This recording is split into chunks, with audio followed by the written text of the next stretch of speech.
Hello, I'm Craig Constantine. Welcome. This is the Podcaster Community Show, short conversations that are not just about podcasting, because I like to take the scenic route. My guest today is Tricia Rose Burt. Welcome, Tricia. Thank you for joining me. How are you?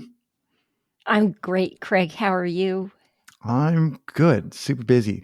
We were talking beforehand about people telling one, you need a lot of activity or you need to do something creative or be it. And I'm like, that's me. I'm always, if I don't feel like I'm under an avalanche, I'm not doing it right. Something is wrong. Yeah, or I feel like something's wrong, although it's probably would be better for me if I didn't do that to myself.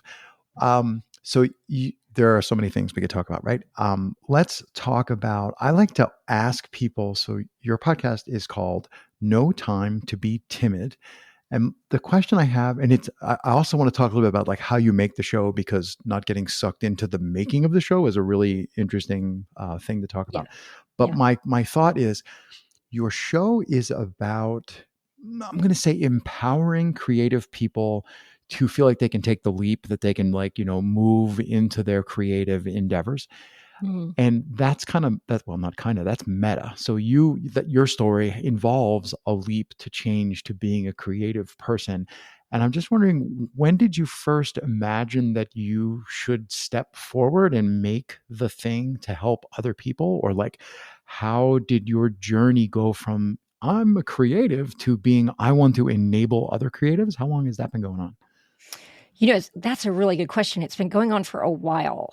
And at first, I mean, it was such an amazing thing to me to discover in my mid-30s. Oh, I'm an artist. Who knew?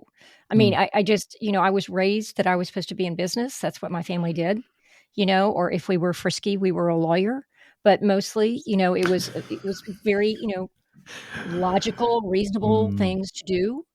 And so when I sort of accidentally ended up in art school, um, and again realized that's what I was, and it just blew my world wide open to go. Wait, like I've missed out on this whole, like, this is mm. amazing. This is amazing. The ability to be able to express myself and to be with a lot of other, like, I never felt like I fit in, and then going to art school was like, well, nobody fits in. This is the best. Like, you know you know, this is where I'm supposed to be, not what, because Mm. I'd spent so much of my life trying to fit in with everybody else. It just never worked. And because I was, I could act like I fit in, but you like in the inside, I'm going, I have this, this, this is This not meeting it. better end soon, right? Yeah, yeah. I mean, it's just like everything, just everything. And so, I just kind of felt called, and I'm using that word um, intentionally, to sort of spread this creative gospel, Mm, but it took a long time. So, I mean, I was telling you a little bit before the show started that, I mean, I made a very drastic leap. I mean, I had created a life for myself in Boston that required a very high paying job I no longer wanted anymore. And I just knew it was the wrong thing for me to do. I'd been going to art school at the same time. And so and really in 1 week, I quit my job, sold my car, divorced my husband again, which was not on a whim, that had been in the works for 2 years, and moved over to Ireland because I thought I needed to completely remove myself from where I was to start over as this artist that I wanted to be. And, I don't recommend everyone do that drastic of a of a move, but in my life at that time, it made perfect sense. I was no longer married. I didn't have children. No one was relying on me to do anything. Um, and I was unencumbered. I could start over. And, but I had so many people come up to me and say, "Oh my god, I would love to do what you did. Oh my god, I was," all these people. It was so curious to me the number of people in more conventional positions who mm. were wishing they could have a more creative They life. too could So I switch. I I developed this one woman show. Had been in my head for like 13 years, and I finally did it. I would do it in my car for like 5 years. I did it to the dashboard. And then, I finally did it in 2007, I think 2008. I'd been a visual artist for years, And then when the market crashed or did whatever it did back in 2007, I thought, oh, I know, I'll go into performance because, wow, a lot of money there. And, and, Well, there's no money where I'm standing. Moving to another place where there's no money isn't a problem, right? And so that when I did that show, which was all about my journey going from a conventional life with conventional expectations and becoming an artist, and saw the effect that show was having, I told a smaller version of that for the Moth many years ago in 2011. I told it on the Moth stage. It was called How to Draw a Naked Man. And people still email me about that story, about saying, I was in this horrible job and I heard your show and now I'm going to art school. All right. So, I mean, which is thrilling. I mean, it's totally thrilling. For people rushing to YouTube to look that up, it's And how to draw a naked, yes, Nekkid, not naked. How to draw a naked man. I Definitely worth a watch. I applaud your inner Southerner, Craig. You got that just right. It's naked. Well, I looked it up and I'm like, oh, that's gonna be a homonymical house of horrors if I don't point out it's Nekkid. People might be able to find it, but otherwise, NSFW, I don't know where you're going to end up. I love that you point out that I'm going to say the specialness of being called to do work. And I was just reading something, a quote by Hugh MacLeod, which I won't try and slaughter, where he's talking about if you that everyone has a personal Mount Everest, and it doesn't have to be a physical mountain, but everybody's got something. There's this thing, and if you don't make using the mountain climbing metaphor, if you don't make at least one serious attempt to get above the snow line, which is like a mountain climbing thing for like you actually really tried, if you don't make at least one serious attempt at your personal Mount Everest, you're going to regret that. And I think it's maybe lucky of people who find themselves struggling because they're torn between a more plotted out course and a creative course. Maybe they're the lucky people because they find that ache early enough that you can still jump ship or you can still make a big change. So I don't know that I've ever jumped ship or that I'd even be able to do it now. I'm just like, I'm so meta, even this acronym, but I think that's pretty astute of you to have noticed that you were called to then make a significant, important change. And then to still realize that you're still called to do more, to like, I'm air quoting, come back and share it as a podcast. Yeah. So now the next thing, this is nominally about podcasting. So you strike me as somebody who's slightly detail oriented, slightly like organized and process. I'm being sarcastic. How do you avoid? So you realize that maybe you should be making a podcast. You pretty quickly, I'm going to assume, realize that this is a gaping maw, of like, oh, you could just dump your entire, I make the joke, podcasting is like the face hugger from the movie Alien, where like, you're like, oh, what's in here? And then it's like on your face. Now you put that visual in my head. Yeah, that's podcasting. So how do you, I'm assuming that you agree with me because you're laughing along. How do you keep that beast at arm's length? Like, how do you keep that under control? Like, how do you push forward the creative vision that you have for your project and fight off the fear of like, I'm not doing everything I should be doing? You know what? It's interesting. I'm a storyteller by trade, if that's a thing. It's a thing. And so there's like there's three key parts to a story. One is theme, one is narrative arc, and one is what's at stake. And the theme of a story is not necessarily the plot, like what happens in the story. It's what it's about. So, if we look at How to Draw a Naked Man, this is a way to answer your question. How to Draw a Naked Man is burnout corporate executive, goes to art school, realizes she's an artist, changes her life. There you go. The theme is really about... Just spoiled it, right? Okay, keep going. Oh, sorry. Spoiler alert. Sorry, guys. I want people to go watch it. But keep going. It's still good. Go see it. But the theme was breaking conventional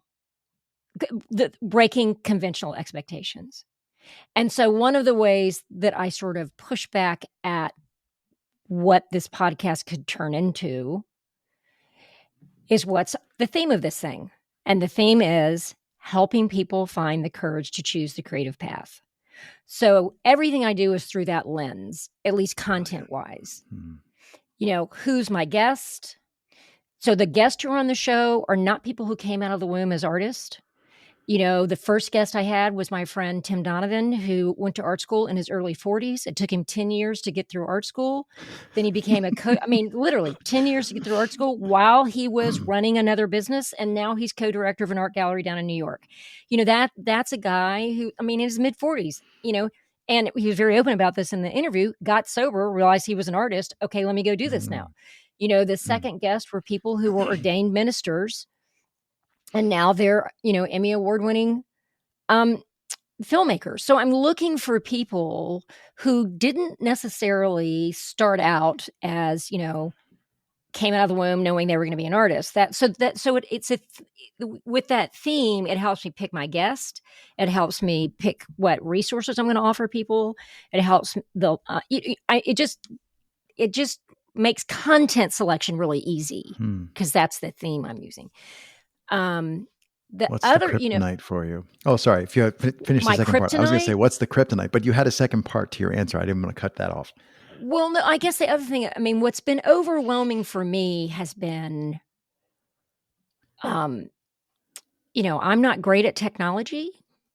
And also, just I'm a storyteller. I'm used to being on a big stage where I have to project and do all these things. And, the microphone, I can just visit the microphone, right. It's such an intimate medium, podcasting. And that's, even though storytelling is incredibly intimate, I'm usually doing it in front of a live audience, and it's a very different way. So, I've learned so much. And I think the gaping maw part is like the fear that can come from, I am one of 2 million podcasts. Am I making any difference? And I just can't think about that. I can think, I put in my head, who's my avatar? Who am I making this for? Who's the one person I want to make sure is listening to this? I'm doing what I can to build my audience and getting smarter about that. But, I'm just trying to put out the best episode I can. And yeah, am I answering your question well? Yeah. The questions are just the questions jumping off points. Yeah, no, the questions are just like, the flag for the bull, the red thing. It's like, it's just a question. I just think you're moving. Yeah. So I was going to ask you what the kryptonite was, but now I got a better question. I think it's a better question. So you have extensive experience doing storytelling when you have audience feedback, like you're the people I'm talking to are standing in front of me. So if the guy in the back leaves, I can see that. If this person blows their milk out their nose, I can see that. Yeah. Do you find that one of these endeavors, like storytelling with an audience versus storytelling or helping someone else tell their story in a podcast, so these two different ways of doing it, two different mediums, which of them do you think takes more courage? Which one do you have to be more brave to try and do? Really interesting. Way better than the kryptonite thing, I think. Because for me, there is nothing better than a live audience. Like there's just, and then there's a difference. I don't get in front of a live audience because, oh good, I'm just in front of a live audience and I get a rush out of being in front of people. I get a rush out of being in front of people when I have something to say, when I think what I can share with them may affect some change in their lives, either in perception or whatever it might be. And so I'm not like looking for audiences just for the sake of having an audience. But that being in front of an audience totally fills me. It's just a fantastic experience. It terrifies other people. I have the exact opposite experience. Podcasting has taken more courage for me because it's new. Because I'm not getting that immediate feedback, so I can't adjust. Like I can read an audience and start, it's a conversation. It's a conversation with an audience. When I'm just doing the first part of my show, which is host on mic, and it's just me, which is just like 3 minutes of me telling a story, it's the most uncomfortable part because I don't have that feedback. I don't know how's this, what, I think host on mic is really hard. It's really hard, And I didn't realize how much of what I do is shaped this collaboration with the audience. Hmm. Um, Now the interview part, it's interesting. I was afraid I wasn't going to be good at it interviewing because I'm used to being the one on stage. Like, am I going to be good at sort of not of being sort of not the star or whatever? Yeah, I'm supposed to be the sidekick, right? Which is literally Yeah. what I'm doing now. Like, oh, how much color do we need? How much? Yeah. Yeah. Where do I put myself in here? And then I realized I've been teaching storytelling for so long, and all I do is actively listen and ask people questions. So it was the exact same skill set. I'm like, oh, wait, I've been doing this for years, you know? Mm, So the part I was the most scared of was the interviewing, and it's the easiest. And the part that I mm, wasn't scared of at all was the storytelling part at front, and that's the hardest mm. because I'm doing it just by myself going, I hope this is okay. I mean, I hope somebody loves me. I well, I mean, it's just like, is this landing? I wonder if Yeah. it's landing, I don't know. Hmm. And with an interview, then I still have control because a lot of this is about control because I can shape the interview. Like if the interview is an hour long and I want the show to be about 30 minutes, I can take the best parts of the interview out. And Mhm. also if I've come in too much in that interview, just take me out of it. Mm. I can take the I find that the color works in the interview to get the interviewer going, but I can go back and cut me out. You know what I'm saying? Where Yeah, and I it just still have carry they still yeah, carry. Yeah. and then we don't have to have, too much. Trisha has 2 or 3, minutes at the top of the show. She's got some stuff at the end, but in the middle is all the wisdom, whatever my guest is gonna bring to the table. Yeah. That's my plan. How little of Craig can we put in the thing to make the Yeah, thing work? yeah, yeah, and then also to know, you have you have a great personality and a great presence. There needs to be Craig in there somewhere. I'm really good at what I do. I need to have Trisha in there, but what's the Right. balance? What is that balance of and of course, I was raised never to draw attention to myself, so looks like that didn't work. I was gonna say that didn't work out, right? It worked for a lot of years, and then I was Yes. like, "Somebody needs to draw attention to themself. It might as well be me." And Yeah. so, again, that call, going back Yeah, to but it's the intention, right? Like yeah, the it is the intention for intention. calling Yeah, attention, the intention for calling attention yeah, to oneself, if that's in service yeah, of others. Like I want to make these people laugh, or I want to yeah. share this. You too can, follow your creative urge. Then I think you're in the right. One is in the right space if your intention is in the correct vein, or one has the right intention. I think you just said the really a really important thing, which is it in service to others? Mm, And I think that, there's a certain level of humility that comes in, hopefully, if you're trying to be in service to others. So, and I also learned there's a wonderful woman named Marion Roach Smith who has a great book called The Memoir Project, and I worked with her a lot as a writing instructor. And I would get really nervous about, drawing attention to myself. I mean, I would, there were times when I did my one woman mm. show in the beginning, I'd be in the green room going, I'm a bad, bad person for drawing attention to myself. Like I'm bad. I'm just bad. And then I got over that it took a long time. I mean, I finally can stand on stage and accept applause. I mean, I used to just run off the stage like, oh, people Mm, noticed, yikes. mm, But she was really important in saying, your book or your podcast or your blog or whatever it is about something like breaking conventional expectations or something, breaking right. convention, and you're just the illustration. It's not about you. It's about this theme. You're just the illustration. And so it's sort of, as she says, nudges you off stage. So it's not like it's all about Tricia. It's not all about Tricia. It's about my experience in breaking convention. Hopefully, it will give you some courage to do the same thing.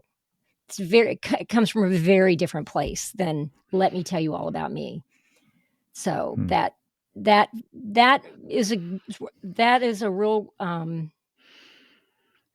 it's just a great reminder. If you're somebody like me who lives in the world of first person narrative most of the time, Yeah, to be that's tough, reminded, right? I yeah, mean, I think most people live in. I mean, I don't think there's anybody who doesn't have a first-person narrative because we're all sitting behind the glass, the windscreen of our little self car, and like the world's yeah, out there, and I'm in here, and that's everything happens from there. But it is really nice when you realize that.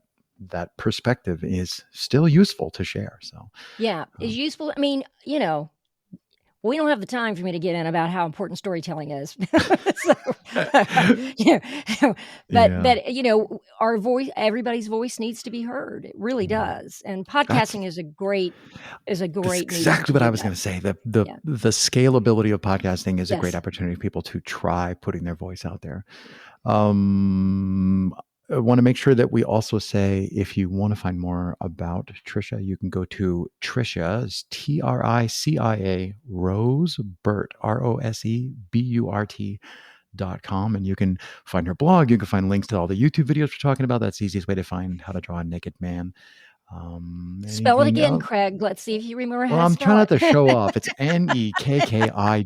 I have notes over here on the side of the screen, so having these written down, I'm cheating. But then again, I guess that's what I'm supposed to do. Like my job is to remember to cross T's and dot I's. Yes. Hey, Trisha, it was there's a lot of backstory to how many times we tried to do this. We won't go Oh into that, my but word. thank you so much for the sixth time appears to be the charm. I I think hope I didn't just jinx it. no, yeah, no, I'm not going to do anything. I won't shut anything down until you tell me I'm supposed to. Lord knows.